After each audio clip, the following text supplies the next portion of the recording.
So a PBM is the component that talks to the pharmacy. They negotiate the price of the drug, and the consumer should understand how that works because then they get better deals on medications.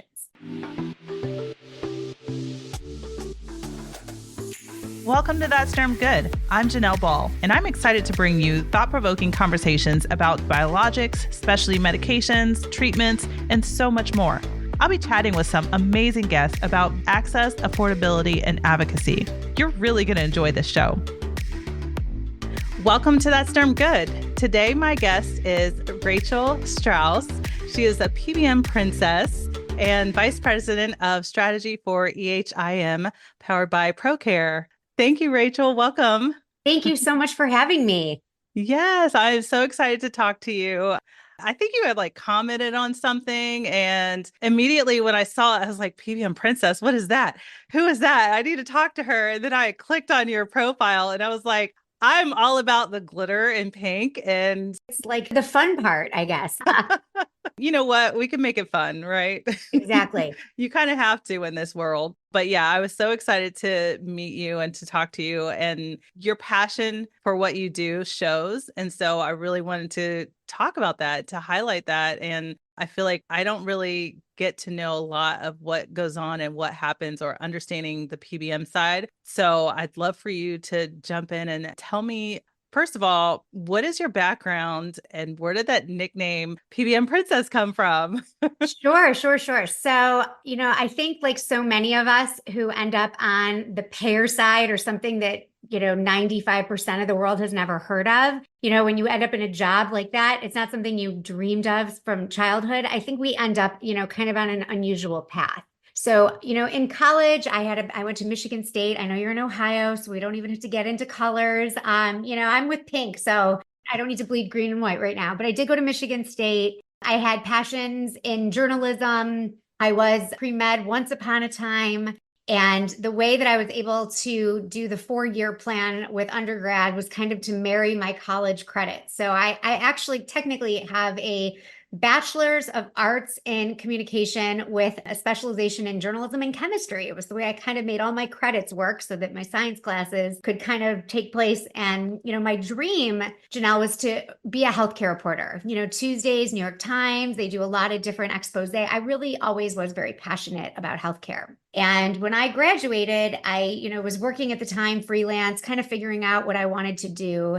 And I knew somebody who owned a pharmacy benefit manager. I didn't know what those 3 words meant. I just knew that it was an industry. And being that she was a mentor to me, she thought it would be a good idea for me to waking up every day, go to a place of employment every day. And at the time, I was employee number 11, and we were a woman-owned business, and she was really getting more and more government contracts as it related to be a woman-owned business. And she was growing exponentially. And I was curious, what are we doing here? And I think before I even understood what we were doing, I was on the phone selling it and talking to people. And I'm a people person. And I was, really into the numbers. And honestly, because I had such a background in Excel from being out of college, they kind of threw me right into the number side of the pharmacy business. And that's kind of how I started. That was almost 25 years ago. I remember getting invited to my first meeting at 22 years old. And for those of you who are audibly listening to this, I air quote meeting, because all I heard was new briefcase and probably an outfit from Express. I didn't even know what one did at a meeting, but I was going. And I was a business girl now. And so I think just the passion for understanding what happens at a meeting and being out of college, and, really my original dream of wanting to work in healthcare, it started to tie together. And what I've learned in the last 2 decades is, my passion, as you kind of explained, is for this business. This is a complex system we live in, and, in the United States, and everybody knows they have to take care of themselves. I think we do a lot of education, everything from your field, right? I mean, I know that I have to get my skincare checks. I know, what the sun does to me. I think that people understand that we have to take care of our bodies. I saw a funny meme recently that said something like, today's 20-year-olds are drinking a gallon of water a day. They go to yoga. They are the other one. Demure, right? Whereas in college, I'm not sure I finished an entire bottle of water in the 4 years I went there. So it's we just have different mindsets. And, so here we are all these years later, we know to be healthier, but nobody understands who's paying for the other side of the healthcare system. For listeners who may not be familiar with what a pharmacy benefit manager is, if you have health insurance, so that's the first piece, you 9 out of 10 times will also have some form of pharmacy benefit management to your plan. So when you look at your ID card, in the lower corner of your ID card is going to be something that says BIN number, BIN. That is what signifies who your actual payer of your prescriptions are. Most people assume it's Blue Cross or United or whoever has their medical, and it may be, but typically, and many of even those carriers outsource their pharmacy benefits to another vendor. So that's the first piece. And then for those of you who may be on individual policies or just, I'm sure you may have some young listeners who roll by the seat of their pants and don't have insurance. They, I'm sure, get prescriptions at some point in their life. That is when you're using something like GoodRx or you're Googling cost of drugs. Believe it or not, that is also going through a pharmacy benefit manager. So a PBM is the component that talks to the pharmacy. They negotiate the price of the drug, and the consumer should understand how that works because then they get better deals on medications. Yeah, you just said it right there. Most people don't know what a PBM is. I mean, at the dermatology office, we usually have our front desk ask for that PBM card. And I remember years ago when I first worked at the front desk, I would never ask for that because I just assumed, oh, that just goes to your pharmacy. We don't need that card. But then when I started doing the prior authorizations for the biologics, I would start asking for that card. And most people were like, what is that? I don't know what you're talking about. I don't have another card because it's usually that separate card. There's a lot that have like that PBM info on their United Healthcare card or Anthem card will have that PBM info on it, but not everybody knows that. And I'm sure what you have found too is you never had patients really know what those prescription drugs were. And I'm talking about the non-fun things. I view the fun things when people see you as the things that make us look, like miracles of youth, and the things that insurance typically doesn't cover. But, aside from that, things that are topical and ointments. And I have children, and I'm lucky that I have the cell phone number of my dermatologist and the number of pictures I've had to text her to say, what is this? Do I need to come in? And her say, yes, and we need to get a prescription. And those are all things that, would obviously go through my medical health plan. And what I imagine for you is that when you've had pharmaceutical reps in your office, you're doing something really good that we should talk about in another episode because you look super young. But I don't know how often you hear the prices of the medications that the pharmaceutical reps are in there. But now your patients probably are starting to ask, how much is this going to be? And that is, again, a result of high deductible health plans, consumerism, and really the industry trying to make sure people understand what these drugs cost because they're not just the $10 copay of yesteryear. Yeah. Absolutely. There's so many of these carve out plans too. And I think that's where it gets confusing. So what is something that patients, or if you're looking for an insurance company, what are those questions that you need to ask when you're looking for what's going to cover? So say there's a patient that is on a biologic already. So we know it's a specialty medication. They need to have coverage for this medication for their psoriasis. What are some things that they should be looking for or asking? Sure. So first and foremost, I'm going to assume the majority of patients are getting benefits from an employer, a spouse's employer, et cetera. So in that perspective, they need to make sure that they communicate with either the human resource department. If it's a large company, if they're not comfortable sharing that information with an employer, they need to ask who the broker is on the account. Again, there are consultants that sell these benefits to these companies, and they have a job to do. They're there to save the employer money. You're an employer, I would imagine, Janelle, so you have employees and you have your own health insurance that you are providing to your people. So first, your consultant's job is to make sure he saves your bottom line, right? And gives you something attractive for your employees. They also need to understand what are the needs of the employees. And they need to understand, is there somebody with, psoriasis or rheumatoid arthritis or something? Because those medications, run $2,000 to $4,000 a month. And, oftentimes what we're seeing is there's a lot of strategies that are out there to mitigate that cost. And you asked, what are the questions? So first and foremost, the employees need to know, what is the plan? What is the program doing? You're seeing a lot of changes. You're seeing members' plans no longer cover Humira. Humira just went biosimilar. And again, for those listening, that is biosimilar is not like, we can take Advil or ibuprofen. Those are chemically equivalent drugs. When you get into the biosimilars, that word similar is key because it doesn't mean it's exact. Now, it probably will work, but I'm sure you would say that it works all the time or, it works some of the time and it depends on the patient. But these are things you need to bring up with your health plan provider, and you can do that through a broker. You don't need to call an 800 number. And, when you mentioned carve out, that's the world I live in. I'm lucky that those exist because that's how I have a job. Carving out benefits is essentially an employer trying a new strategy, trying to make benefits rich, but doing them a little bit different. So my employer, we do things like promote international. People might be mind boggled to know that you can get Humira from New Zealand at 70% of the cost of it in the United States. That is just bonkers, right? I mean, it's the margins, it's the legislation we pay for here with the FDA and, the pharmaceutical companies. So that's one strategy. Other things employers need to know is what is their ultimate responsibility?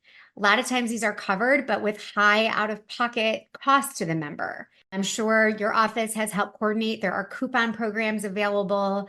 A lot of the manufacturers offer assistance. Oftentimes, it doesn't even matter what income level you're at. It's just there for an out-of-pocket to help you afford to stay on the medication. So we've been seeing a lot of these lately too, as these alternative funding plans. Sure. And that one has been like a huge topic in the derm space. And a lot of my colleagues are seeing a lot of this just happening, and they're wondering, okay, what do we do?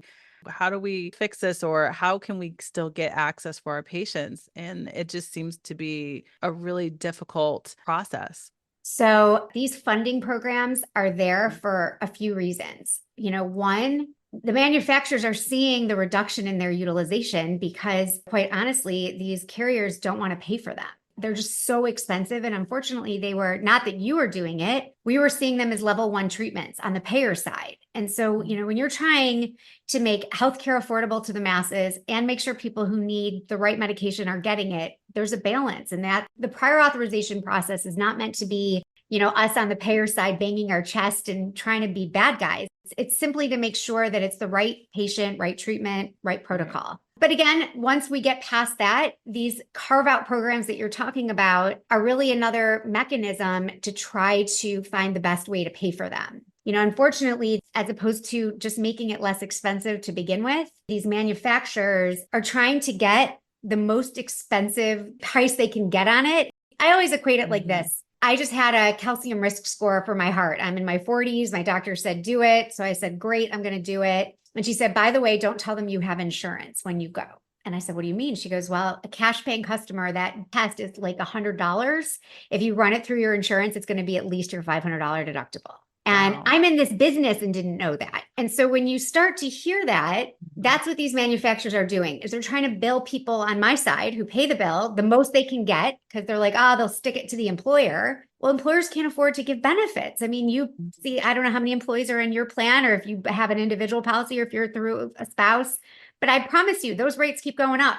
And somebody's trying to say, we want to give insurance, but where do we cut the cost? And so when it was discovered that there's these patient assistant programs, ways to, get the drugs internationally, do different things, what I think we haven't done well on our side is the communication with the physicians. I think that you are 100% right that we're not educating specialists on what we're trying to do.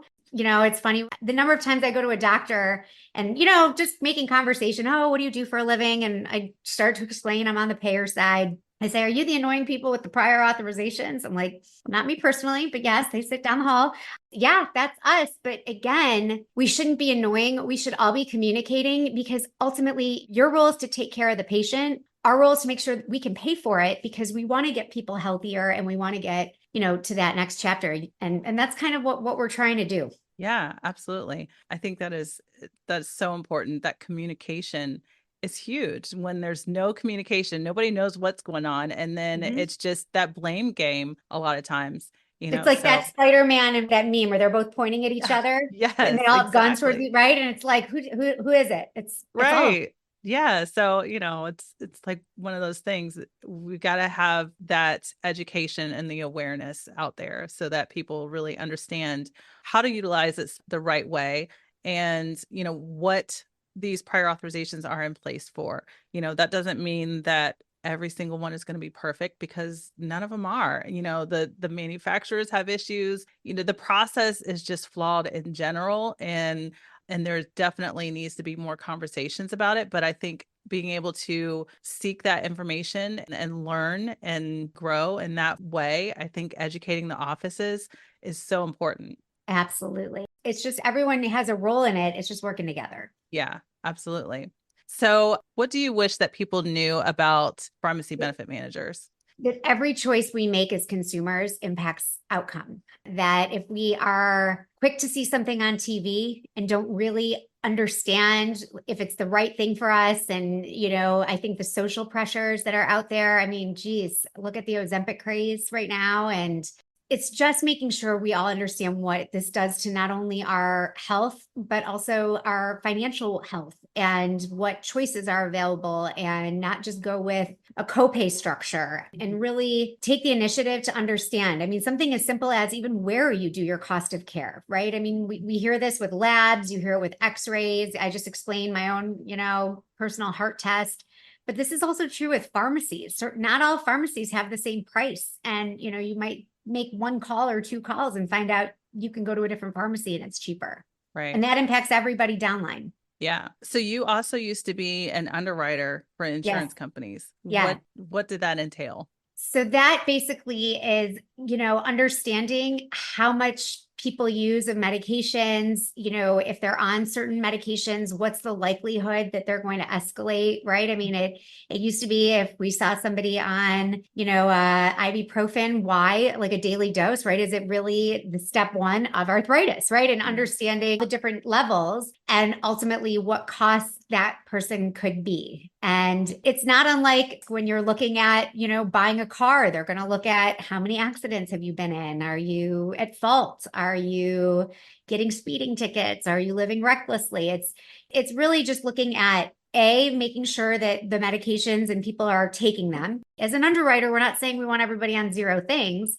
Right. We want to see compliance. We want to see our type 1 diabetics staying on their insulin. We want to see all of the different pieces. And then, all we're trying to do on the underwriting side of our business is give an approximate of what medications are going to cost in the next year. Because our job is to try to figure out, are there strategies that the employer can put in, like getting their drugs internationally, getting things, differently, that they can continue to offer rich benefits to their employees. Yeah. So you said this before about getting drugs internationally. Is there any kind of issue with that, I guess, in general, because there's FDA requirements? What we call these are personal importation. This is a personal choice of, consumers, and it's recommended that they look at tier 1 countries. So we like getting medications from Canada. We like getting medications from the UK and New Zealand. And the reason being is often these manufacturers have plants in those countries. So they're coming from the same company itself, right? AstraZeneca, Pfizer, they have facilities in these countries or are directly shipping there. And, out of pocket, if it's sponsored by an employer plan, like it is with my company, for example, it's free. So the members are choosing to get the drug for free, like Humira. Yeah. The liability is always slight, I guess, but we feel very good about those 3 countries because they have their own mechanisms similar to a version of the FDA, but without the added cost. And as I mentioned, we're talking about a 70% off differential in some cases. Wow. I mean, that's enormous. Yeah. That's wild. I have started noticing that. I've had a few patients that have gotten their medications from Canada. I was wondering too, do you think that's going to be a new trend? Yes. And my competitors are doing it in the space. I mean, I'm a new person to you, but in my world, there's probably 50 or 60 competitors I have. So none can say they're the princess. That's just me. But we are a growing space in a multi-trillion-dollar industry. We, as the pharmacy benefit management industry, process probably 98% of every claim that goes through in this country. So it's a trillion-dollar industry with, virtually every American being impacted in some capacity. And so when there's the big 3 who have probably 60 to 70% of the market share. That would be Express Scripts, Optum, and CVS Caremark are the 3 largest of, the PBMs. And then you've got like 60 of the rest of us that have that 30% of the market share. And really, the 60 of us probably really only consider those big 3 our competitors. I'm friends with many of mine in this boutique space because we're trying to do what's right on behalf of the patient. And I will tell you, almost all of us have some form of international piece that we're putting in because that's where we combat. I'll give you one more story while we're talking about this. I was talking to somebody that does cost containment on rheumatoid arthritis patients. Mm. And they basically like to get engaged right when the member goes on the drug. They work with the provider, they put a nurse case manager on it, and their job is to try to get the people off those medications. And I was fascinated by it. And I was talking to him about it. And he said, our biggest obstacle has really been the pharmacy benefit industry because they don't want people off these drugs.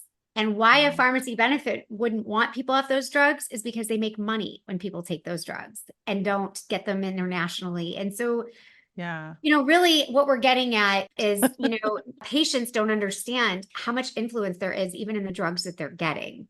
Yeah.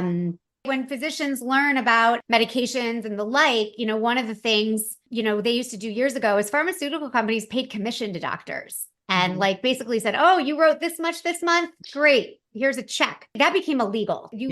Pharmaceutical companies can no longer do that. They still get creative, but you can't pay a doctor anymore, but you can pay the payer. There are companies that get paid a commission. The more drugs that go through, the better. I mean, it's starting to be talked about now in Washington, but I don't think the average consumer understands just how much is behind the scenes controlling what drugs they have access to. And that's wrong. Yeah, it is wrong. 100%. I didn't even know all that. Yeah, it's crazy. So I have a question. Yeah. When I'm thinking about specialty pharmacies, and usually PBMs have mandated specialty pharmacies, what are your thoughts on these white glove service specialty pharmacies? And does it throw a wrench in the plan, or but there's so many of these specialty pharmacies that are popping up, but then I've seen some that are being purchased by the PBM. It's all a way for margin and money to be made. So I think it's when your office is writing for these biologics, you have to make sure that the pharmacy benefit manager is going to participate with them, right? Because they could deny the charge. So in my company, we make sure that it's a agreed upon rate. They can't just upcharge for extra fees. But I do believe that there's a need for these smaller companies because they can white glove the approach with the patient. I mean, these are not your, typical medication you're picking up at CVS and, waiting in line while you get your shampoo. These are medications that require temperature control and they don't have your typical shelf directions. I mean, they called specialty for a reason. Right. And I think that there is a place for these, but again, at what cost? Who's paying for that? Right. Yeah, that is wild. So as the vice president of strategy for EHIM, what exactly is your role and what do you do on a daily?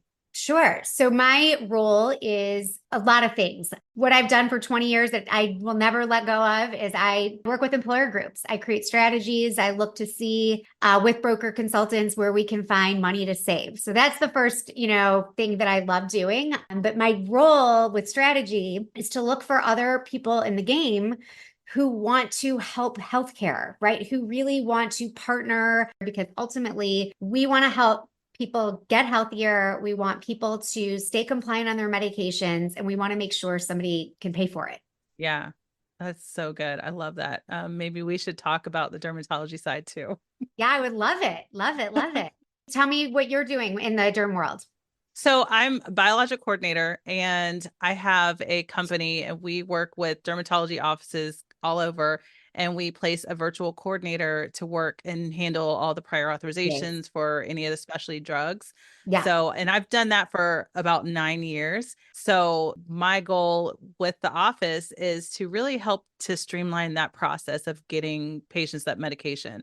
So once the doctor has prescribed that medication, then I'm looking through the chart notes to make sure everything is documented properly and, doing that prior authorization and making sure that the patient is educated and they have everything that they need and they understand what the cost is, or if there's a copay card and helping them get set up with patient assistance and all of that. So that part, I think, is something that's really missing in a lot of dermatology offices. And it's, I see so many offices struggling with, patients waiting months to get a medication, for a chronic disease that it shouldn't take that long. And a lot of times it's because their documentation isn't done well, or there's just so much missing information. Another thing they blame on my side. It's not always my side that's taking the time. Exactly. And that's the thing. And, and I always try to educate offices and let them know, it doesn't have to be that difficult. It's just following the process, making sure that all your ducks are in the row. And, when you're prescribing for a specialty drug, there's specific criteria that you have to have in those chart notes. And if it's not in there, you're going to get a denial. And if okay, there may be some step therapy requirements, but what if it's on formulary and there's no step therapy requirements, but you're still getting denied? A lot of times it's because you're not documenting properly and there's things that are in the chart notes, or your staff doesn't know how to properly manage that process with getting the prior authorization, or, getting the patient enrolled into a copay assistance, or just educating the patient on answering the phone and making sure that they know what's needed on their end to get the medication in their hands. So there's so many checks and balances in it. And I think my issue is not with the prior authorization process and the insurance. Yes, there may be some issues with pharmacies because there's such a high volume, but a lot of it really just comes from educating the office and making sure that they're properly documenting and for those tried and failed therapies. And, my role really just helps with patient compliance, because we're educating the patient, we're keeping them informed and saying, hey, your prior auth was approved. You've got to go fill this medication. You've got to make sure that you're coming in for your follow-up appointment. You've got to get your labs done. You've got to make sure that when you do come back in, we can document it properly so that you can continue this medication, especially if you're doing well. I see so many chart notes that are like, patient's doing great, continue therapy. And I'm like, what? This doesn't help me at all. No. The insurance is going to look at this and say, no, we're not going to approve this. You didn't tell me how well they've improved, or, there's nothing to look at here. So, that's really my job. And so within my company, that's what we're creating, that education and the awareness, and really trying to help offices understand what is needed, how to really help get your patients the access from the office side, the doctor's office side. And there's so much education needed. That's what I'm doing on the side is I'm working on TikTok and trying to do different things and educate people and, really try to make a difference. Yeah. Thank you so much. Awesome. Thank you so much. All right. Bye-bye. Thanks for spending a few minutes with me and listening to That's Derm Good. You can expect new episodes of That's Derm Good every week. The podcast is available on your favorite app, including where you're listening right now. Subscribe to the podcast so you never miss a new episode. Bye.